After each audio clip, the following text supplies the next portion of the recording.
Question ही check whether 6 raised to power n can end with the digit 0 for any natural number n। आपको कहा जा रहा है कि अगर n की जगह हम कोई भी नंबर रखते हैं या कोई ऐसा नंबर है n की जगह जिसको रखने पर n यहाँ पे क्या है, n एक नेचुरल नंबर है, नेचुरल नंबर 1 2 3। तो आपको कहा जा रहा है किसी भी नेचुरल नंबर को n की जगह पे पुट करने पर क्या ये 6 raised to power n जो वैल्यू है उसको सॉल्व करके कोई ऐसा नंबर आएगा जिसकी लास्ट डिजिट 0। जैसे कि n की जगह आपने 1 रखा तो 6, इसमें तो 0 आ नहीं रहा। n की जगह आपने 2 रखा, 6 raised to power 2 36।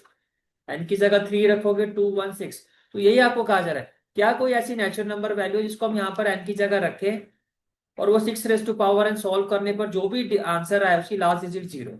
तो देखिए लास्ट डिजिट 0 वाले नंबर क्या होते हैं, जैसे कि 10। अब इसका फैक्टर क्या है, 2 × 5। 20 क्या हो गया, 2 × 10। और 10 क्या हो जाएगा, 2 × 2 × 5। ऐसे 30 क्या होगा, 3 × 10। और अगेन 10 क्या हो जाएगा, 3 × 2 × 5। तो कहने का मतलब ये है कि जो भी है आपका नंबर जिसकी लास्ट डिजिट 0, कोई भी ऐसा नंबर जिसकी लास्ट डिजिट 0 हो, उसमें 2 और 5 फैक्टर होंगे ही होंगे।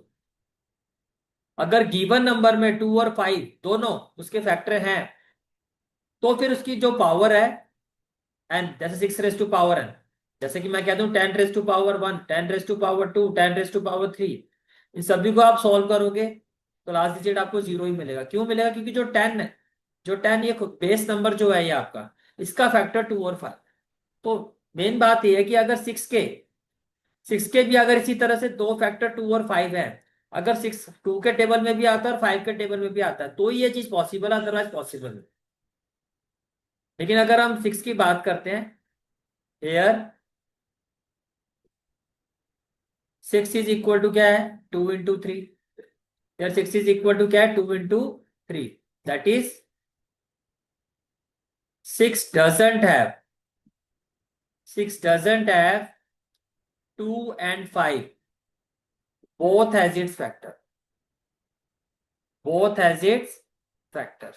अब 6 के जो है 2 और 5 दोनों इसके फैक्टर्स नहीं होते। 6 doesn't have 2 and 5 both has its factor, both has its factors। Therefore 6 raised to power n can never end with the digit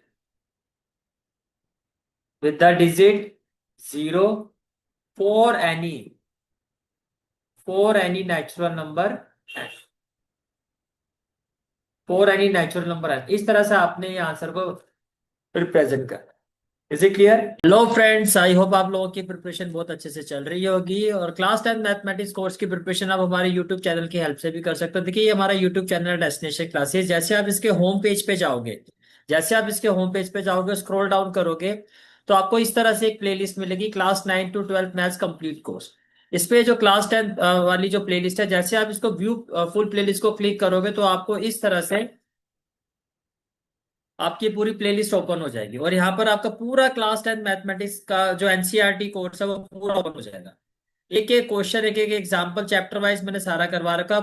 इसके बाद जैसे आप थोड़ा सा नीचे स्क्रॉल डाउन करोगे तो आपको चैप्टर वाइज प्लेलिस्ट भी मिल जाएगी। जैसे कि ये आपके सारे चैप्टर्स हैं, ऑल 14 चैप्टर्स।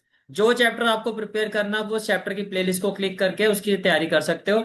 जैसे कि चैप्टर 1, चैप्टर 2, चैप्टर 3, इस तरह से 4 5 6 ट्राइंगल तक हो गया, 7 8 9, इसके बाद 10 11 12 और 13 14। तो लास्ट चैप्टर जो आपका प्रोबेबिलिटी का, ये आप देख सकते हो, this is the last chapter. तो चैप्टर वाइज प्लेलिस्ट भी आपको यहाँ पे आपको मिल जाएगी।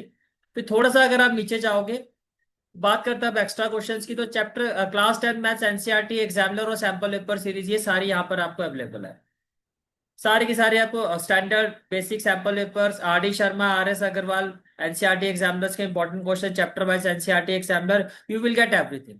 तो ये हमारा पूरे कोर्स का एनालिसिस है। इसके अलावा मैं आपको चैप्टर वाइज जो क्वेश्चन बैंक है, इंपॉर्टेंट क्वेश्चन का जो एक क्वेश्चन बैंक है वो भी मैं आपको करवाता जाऊंगा, जिससे आपको ये पता चलेगा कि हर चैप्टर के जो इंपॉर्टेंट क्वेश्चन है वो क्या, और साथ में उन चैप्टर्स के जो इंपॉर्टेंट कंसेप्ट है वो भी मैं आपको करवाता जाऊंगा।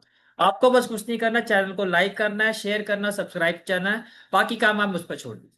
ठीक है? I hope you are getting each and every point. तो मिलते हैं नेक्स्ट वीडियो पर एक इंपॉर्टेंट कंसेप्ट के साथ। Thank you.